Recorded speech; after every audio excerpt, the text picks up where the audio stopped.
পাকিস্তান আফগানিস্তানের মাঝে যুদ্ধবিরতি চললেও দুই দেশের সীমান্ত এখনো উত্তাল। আফগানিস্তান পণ্য রপ্তানি বন্ধ করে দেওয়ার পর এবার তারা চাইছে পাকিস্তানের মধ্য দিয়ে প্রবাহিত হওয়া কুনার নদীতে একটি বাঁধ নির্মাণ করতে, আর এতে করে তারা ভারতের মতো করেই পাকিস্তানকে চাপে রাখতে পারবে বলে ধারণা করছেন সবাই। 25 অক্টোবর আফগানিস্তানের সর্বোচ্চ নেতা মৌলভী হিবাতুল্লাহ আখুন্দজাদা আদেশ দিয়েছেন খুব দ্রুত যেন বাঁধটি নির্মাণ করা হয়, আর এতে করে পাক আফগান দ্বন্দ্বের মোড় এবার ঘুরে গেছে। আফগান পানিমন্ত্রী আব্দুল লতিফ মনসুরের ভাষ্য হলো, নিজেদের মতো করে নিজেদের নদীর পানি ব্যবহার করবে আফগানিস্তান।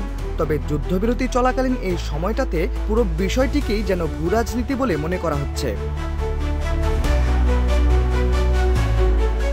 লতিফ মনসুর আরও জানিয়েছেন, বিদেশি কোনো সংস্থা নয় বরং আফগানিস্তানের কোনো সংস্থা ওই বাঁধটি নির্মাণ করবে। বিশেষজ্ঞদের একদলের ভাষ্য হলো, পাকিস্তানের সাথে সংঘাতের পর ভারত যেভাবে পানি বন্ধ করে দিয়েছিল, আবারও সেরকমই একটি বিপদে পড়তে চলেছে পাকিস্তান। তবে শনিবার তুরস্কের ইস্তাম্বুলে যে পাক আফগান বৈঠকের আয়োজন করা হয়েছে তা হয়তো এই যুদ্ধের মোড় অনেকাংশেই ঘুরিয়ে দেবে। এক্সট্রিম মশার কয়েল প্ল্যান্ট ফাইবার দিয়ে তৈরি, ডেঙ্গু চিকুনগুনিয়া বাহি সহ যে কোনো মশার বিরুদ্ধে দেয় এক্সট্রিম সুরক্ষা। এদিকে আফগান সহকারী তথ্যমন্ত্রী জানিয়েছেন, তালিবানের সরকারের পক্ষ থেকে বলা হয়েছে বাঁধটি নির্মাণের কাজ দ্রুত শেষ করার। ভারতের পর আফগানিস্তানও পাকিস্তানের পানি প্রবাহকে আটকে দিতে চায়। নয়াদিল্লির সঙ্গে তালিবানের সম্পর্ক যেহেতু ক্রমশ উন্নত হচ্ছে, সেই সময় কাবুলের এই পদক্ষেপকে অনেকেই ইঙ্গিতপূর্ণ বলে মনে করছেন।